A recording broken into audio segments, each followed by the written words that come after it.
Comenzaremos entonces con este problema en donde calcularemos la derivada direccional para la siguiente función de dos variables, de 1 sobre x más y cuadrada. Entonces, para calcular esta derivada direccional que va a ir a partir del punto 2,3 en la dirección del vector 3,1, lo primero que vamos a realizar es calcular el operador gradiente. El operador gradiente de la función f de xy, ustedes lo comentaban, al menos existían dos maneras de escribirlo.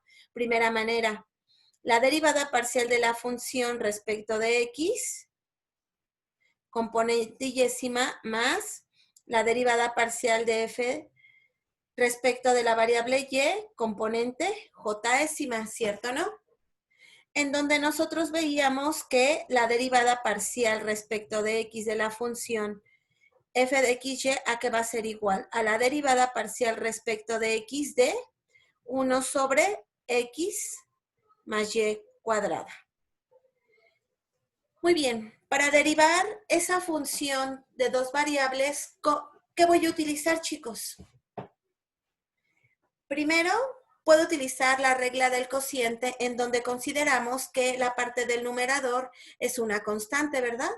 Entonces, por esa regla, recordémosle, la regla de la derivada parcial respecto de x de una constante, le voy a llamar de forma general C mejor, para que no tengamos problemas, de una constante sobre una función f de x es igual a menos la constante por la derivada de f de x respecto de x y todo esto sobre f al cuadrado de x. ¿Sí estamos de acuerdo? Esto yo recuerdo que nosotros lo veíamos en cursos pasados y si no lo recuerdan, pues por eso lo anotamos. Muy bien, voy a permitirme borrar esta parte. Nada más vamos a utilizar el resultado. Entonces, la derivada de esto, ¿quién va a ser? Lo siguiente. En este caso, nosotros vamos a tener en particular que esta derivada va a ser igual a menos la constante, que es 1, por la derivada parcial respecto de x de quién? De x más y cuadrada, y todo esto dividido sobre el denominador, que es x más y cuadrada elevado al cuadrado. ¿Todos estamos de acuerdo hasta aquí, chicos? Sí. Ok, es que si no me hablan ya saben que sí, ya los estoy viendo. Creo que de cierta forma el destino está a su favor porque tenemos buena señal.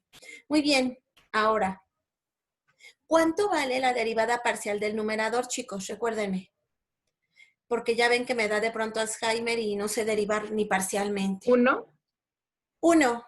Y con el menos que tenemos, ¿cuánto vale? menos 1.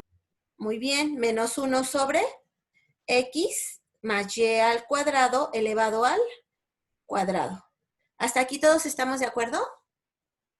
Esa solo es la derivada parcial respecto de x.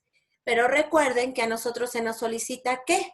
Sí, calcular la derivada parcial, pero evaluada en un punto específico. ¿Cuál es ese punto específico? Recordemos, me voy a regresar a la segunda diapositiva. Ese punto específico es el 2,3. Entonces, voy a evaluar mi derivada parcial en 2,3 respecto de x. La derivada parcial de la función evaluada en el punto 2,3, ¿a qué va a ser igual? A menos 1 sobre, en este caso, mi 2 es el x. Recuerden que la derivada parcial nos dio menos 1 sobre x más y al cuadrado elevado al cuadrado. X más y al cuadrado, que en este caso, ¿quién es? 3 al cuadrado al cuadrado. Realizando el álgebra de estos términos, vamos a tener que la derivada parcial en x de esta función evaluada en el punto 2,3 va a ser igual a 1 sobre, ¿quién? 2 más 3 al cuadrado. 3 al cuadrado, ¿cuánto vale?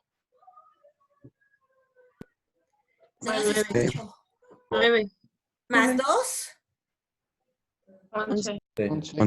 11. 11 al cuadrado, rápidamente. El de la 121. calculadora más rápida. 11 al cuadrado, ¿cuánto nos da? 121. Muy bien. 121. ¿Cuánto? 121. 120.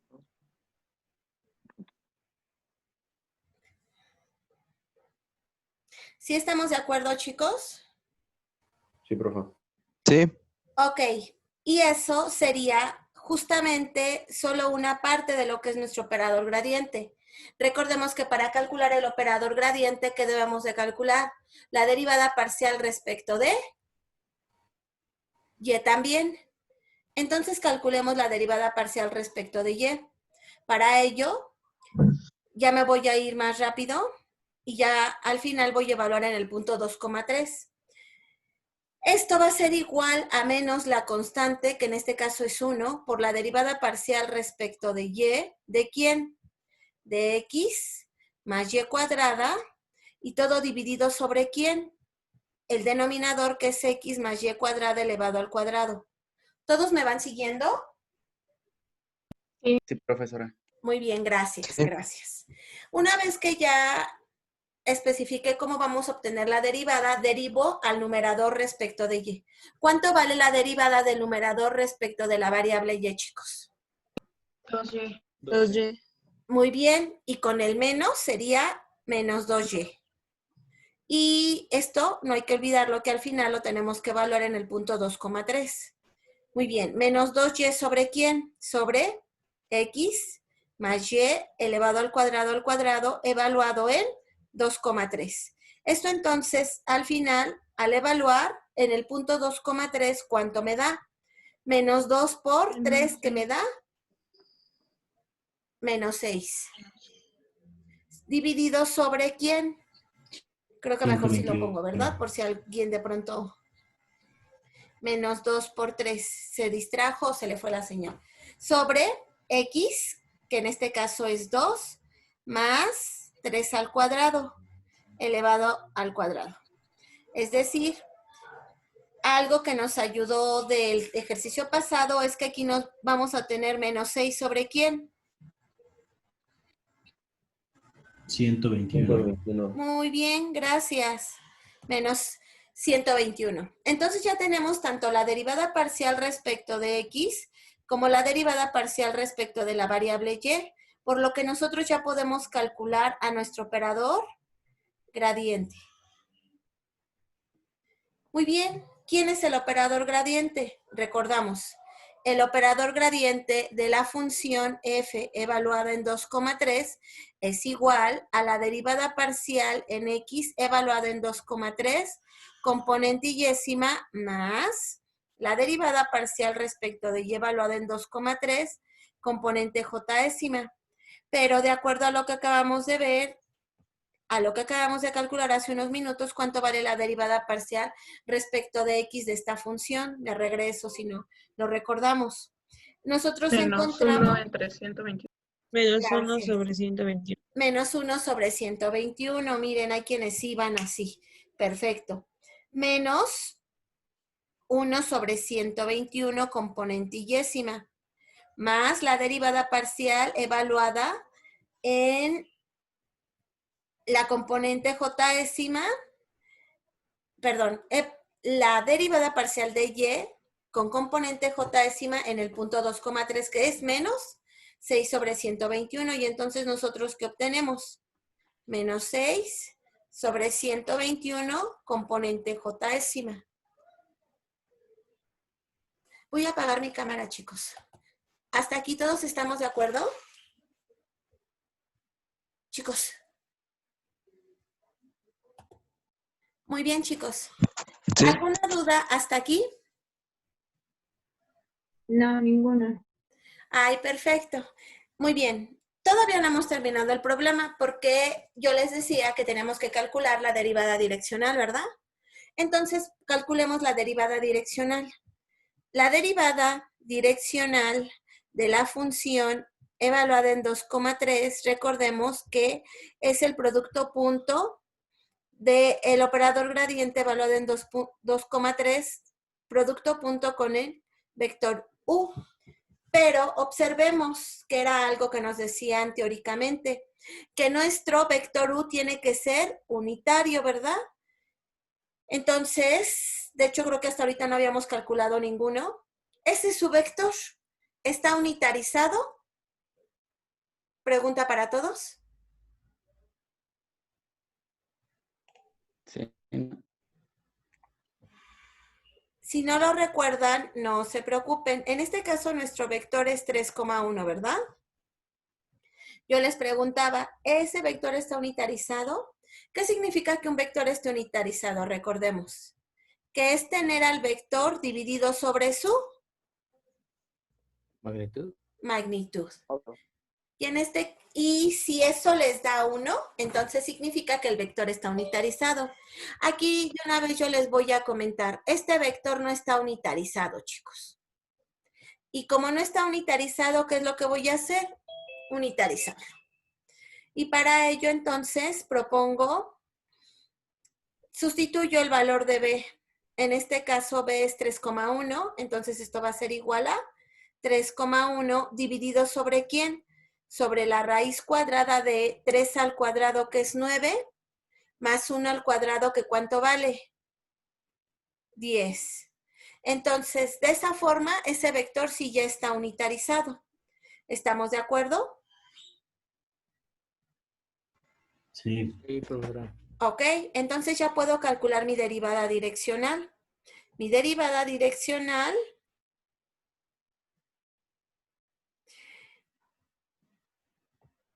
de la función evaluada en 2,3 va a ser igual al operador gradiente. Recordemos que nuestro operador gradiente es menos 1 sobre 121. El vector 1,6, producto punto ¿con quién? Con este vector, que es 3,1. Producto punto. Y por acá todo dividido sobre raíz de 10, lo cual lo voy a dejar así, como término común de ambos miembros. Una vez que ya tenemos esto, ¿qué voy a hacer, chicos? Lo siguiente. Voy a realizar el producto punto y recordemos que el producto punto es el producto de 1 por 3, que en este caso es 3, más 6 por 1, 6. 3 más 6, ¿cuánto me da? 9. Entonces vamos a tener que nuestra derivada direccional, ¿quién va a ser? Nuestra derivada direccional de la función evaluada en 2,3 va a ser igual a menos 9 sobre 121 raíz de 10. ¿Eso se puede reducir más algebraicamente, chicos?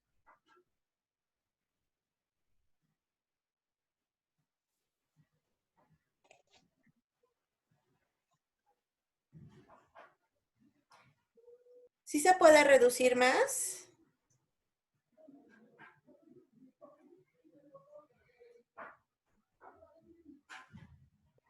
No, porque 121 raíz de 10 no es como que un número, por así decirlo, entero, que puedas reducir en varias partes. No, ¿verdad? Entonces, como es su mínima expresión, vamos a dejarlo expresado así. ¿Les parece? De hecho, aunque lo intentemos, de todos modos nos siguen dando fracciones. Ok, dejémoslo así. A ver, ahora recuérdenme a mí, porque me acaba de dar otra vez Alzheimer. ¿Qué dicen? Profesora, eso está demasiado generalizado. Ok, nosotros previamente vimos que el operador gradiente para una función de n variables, es decir, el vector x, tiene componentes x subíndice 1, x subíndice 2, x subíndice 3, así hasta x subíndice n. ¿Estamos de acuerdo? Ahora, ustedes, la clase pasada me comentaban que el operador gradiente para una función con n componentes se puede utilizar como, o se puede escribir como la derivada parcial respecto de x subíndice 1 de la función componente 1. Bueno, es a lo largo de un vector le voy a poner de forma general E1 más la derivada parcial de la función respecto de x2, E2.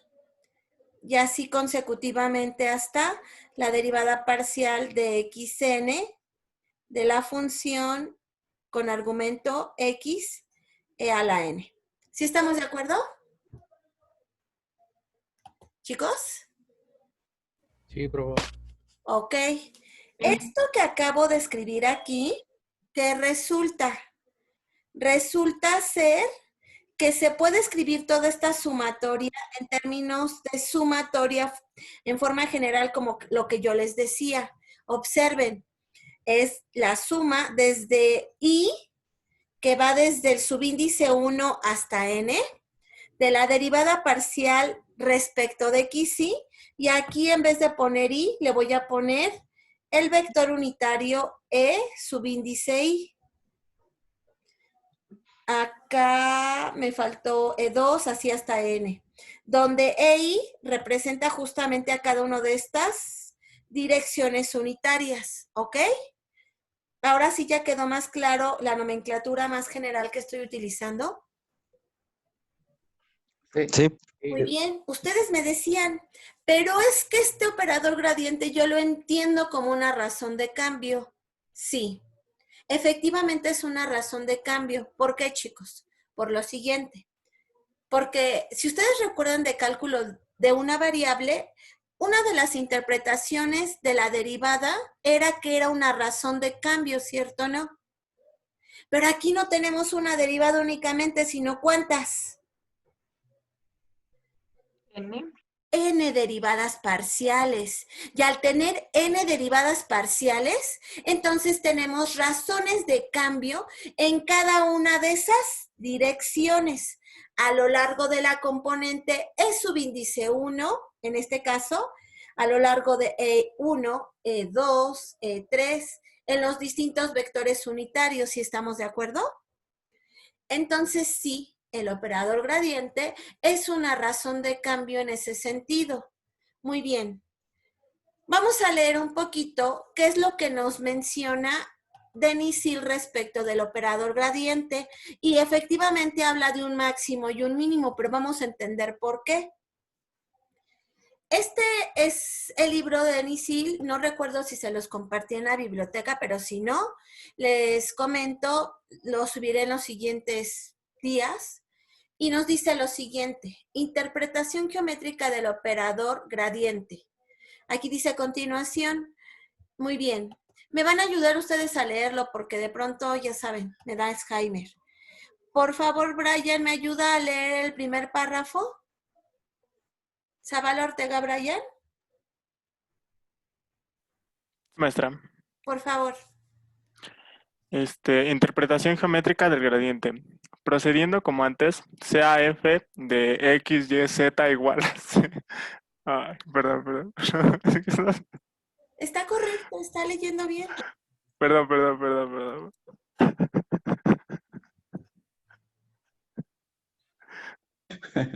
Superficie de nivel de una función diferenciable de tres variables, w igual a f de x, y, z, que pasa por p, x0, y0, z0.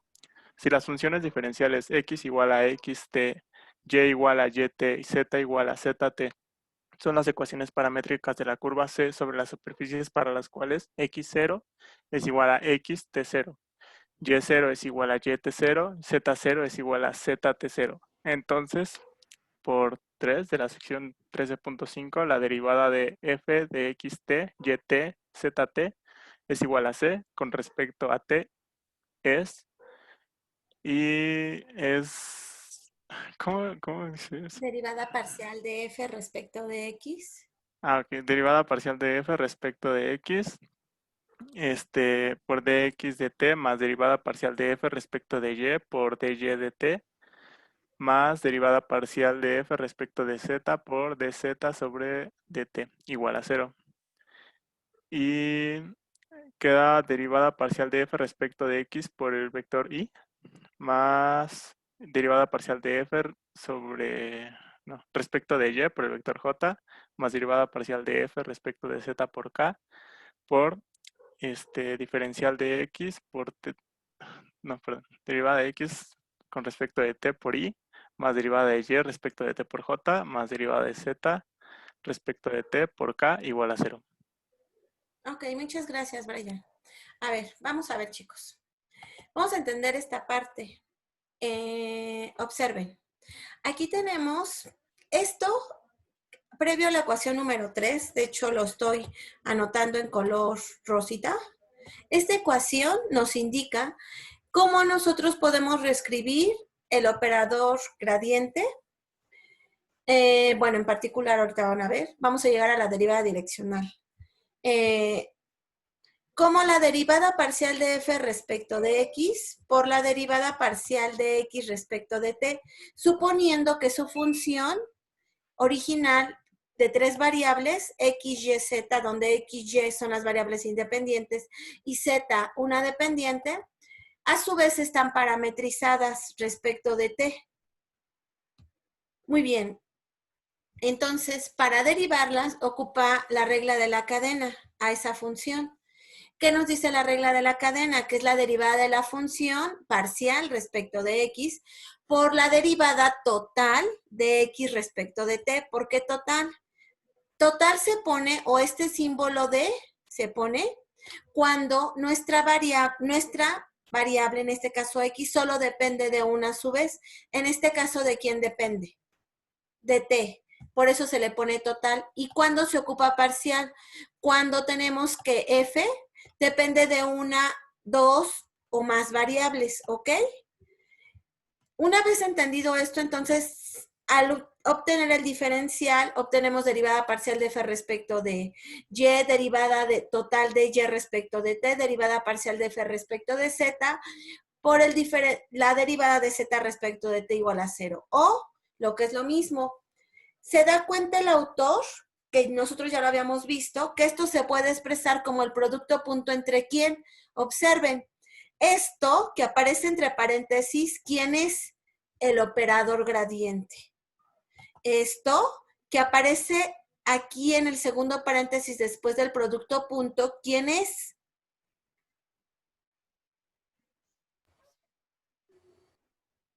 Una dirección, si lo quieren ver así, pero con cambios específicos de las coordenadas x respecto de t, y respecto de t y z respecto de t. Por lo que en particular, como dice aquí el autor, en un punto t igual a 0, nosotros ¿qué vamos a tener?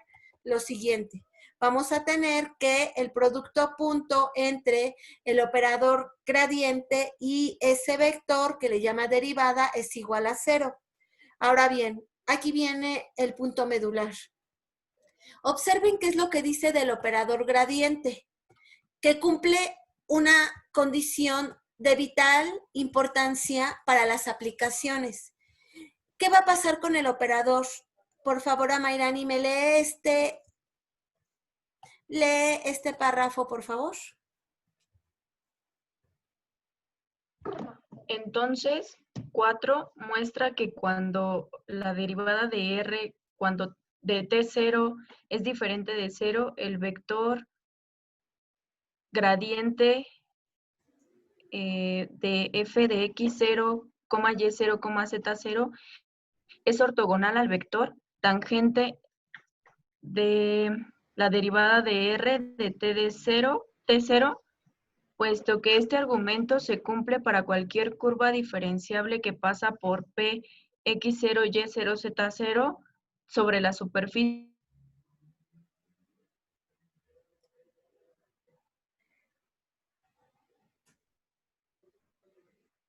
Ay, ¿qué pasó? Ya no lo escuché.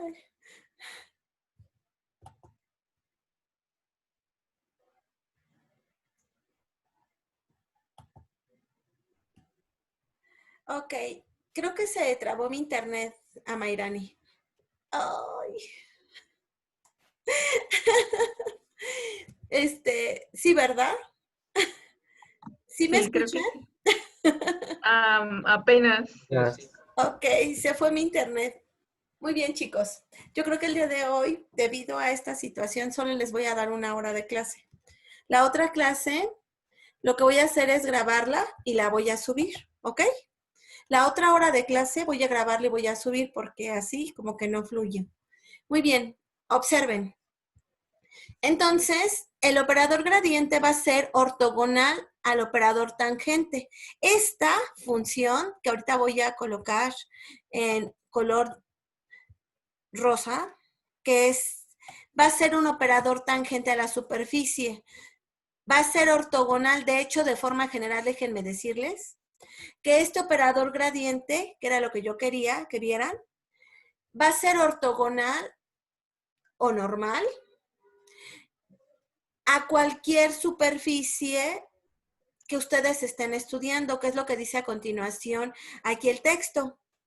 Puesto que el argumento se cumple para cualquier curva diferenciable que pasa por un punto específico x sub 0, y sub 0 y z sub 0, concluimos que el gradiente es perpendicular o normal a la superficie de nivel en P. A cualquier superficie de nivel va a ser. Por acá, ustedes me hablaban, es que este operador gradiente tiene máximos y tiene mínimos.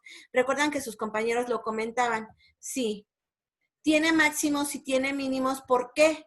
Porque, como ustedes lo indican, siempre va a ser perpendicular ¿a quién? A varias superficies de nivel que nosotros tengamos sobre la curva, ¿ok? ¿Sí se entendió la idea de lo que acabo de decir, chicos? Ok. ¿Sí o no?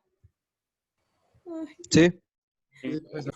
¿Están de acuerdo que ahorita nosotros vimos que la derivada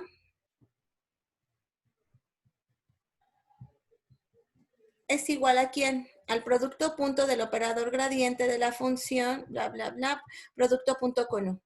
Esa es una manera de representarse, pero matemáticamente existe una manera alternativa de representar este punto. ¿Cuál es, chicos? El siguiente.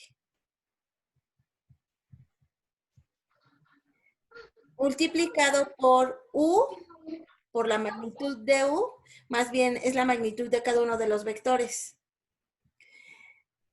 Esta forma ustedes muy probablemente la hayan visto en geometría. Y esto está multiplicado por ¿quién? Por coseno del ángulo. ¿Sí recuerdan esa forma? Que cualquier producto punto entre dos vectores se puede ver como el producto de las magnitudes por el coseno del ángulo. ¿Chicos? Sí. Ok. No. Bueno, quienes no se preocupen, lo estamos revisando entre todos. ¿Para qué? Muy bien. Esto es cierto, pero por otro lado, la función coseno de teta está acotado entre dos valores. ¿Cuáles son esos valores? -1 y 1, ¿cierto o no? Para cualquier ángulo. Si esto es cierto, entonces en particular, esto que acabamos de ver, de hecho, lo que voy a hacer es lo siguiente. A toda la desigualdad la voy a multiplicar por la magnitud de el gradiente de la función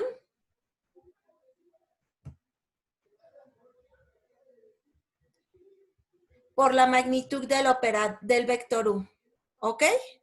A toda. Entonces, del lado izquierdo, ¿qué voy a obtener? Menos esto, menor o igual que ¿quién? Que la magnitud de la función multiplicado por la magnitud de U por el coseno del ángulo. Menor o igual que ¿quién? ¿Qué? La magnitud del gradiente de F multiplicado por el vector U. ¿Hasta aquí estamos de acuerdo? Sí. ¿Seguros? Muy bien. Sí. Pero esto que está en medio, ¿quién es, chicos? Justamente lo que acabo de mencionar. Que lejos de poner. ¿Qué acabo de mencionar? Que esto que que estoy reescribiendo, representa justamente la derivada direccional. La magnitud del gradiente por la magnitud del vector es la derivada direccional. Ok. ¿qué les está diciendo? Que la derivada direccional va a moverse básicamente entre dos valores. Entre menos la magnitud del gradiente multiplicada por el vector unitario y más la magnitud del gradiente. Recuerdan que yo les preguntaba que qué significaba el gradiente y ustedes me decían razones de cambio, ¿cierto o no? ¿Qué estamos observando aquí? Que la derivada direccional es una razón de cambio también, como ya lo habíamos visto previamente, pero nos indica las razones de cambio de un valor mínimo de menos el gradiente a un valor máximo de más el gradiente. ¿Sí estamos de acuerdo, chicos? Sí, profesora. Ahora, nos vamos al ejemplo número 6. En el ejemplo, bueno, ya toma de referencia un ejemplo previo que vieron. Y nos dice, yo creo que mejor nos regresamos al ejemplo 5 y nosotros lo resolvemos, porque si no me va a causar conflictos. 3, ejemplo 4. Aquí. Aquí nos pide encontrar la derivada direccional de esta función en el punto 1, menos 1,2 en la dirección del vector 6, 2 y 3. Observen cómo esto también se puede expresar en términos vectoriales. Me voy a ir más rápido, chicos, porque viene en el DENISIL, página 722. Encuentran el gradiente. Recuerden que el gradiente es la derivada parcial respecto de x. En esta primera componente, la derivada de esto respecto de x, ¿cuánto vale? Y cuadrada. El segundo término, menos 8xy. Y el tercer término, pues no depende de x, por lo que nada más obtenemos y cuadrada menos 8xy. Componente yésima, más la derivada parcial respecto de y de toda esta función. En este caso, ¿quién sería? 2xy menos 4x cuadrada y el tercer sumando que no depende de y0. Componente jésima. Finalmente es la derivada de toda esta expresión respecto de la variable z. Como el único sumando que tiene a z es el tercero, derivamos y nos da 2z componente késima. Al evaluar en el punto 1 menos 1, 2, ¿cuánto nos da? 9i menos 6j más 4k. Recuérdense que i, j y k, que son los vectores unitarios. Ahora, observamos que el vector, al tener componentes 6, 2 y 3, no está unitarizado. ¿Y qué es lo que hace el autor? Lo va a unitarizar. Recuerden que aunque aquí no lo indica, esta unitarización significa que ese vector u es igual al vector v sobre su magnitud. Aquí solo lo pone como valor absoluto, pero es equivalente. Este valor absoluto a que es igual a el vector v, me faltó la flechita.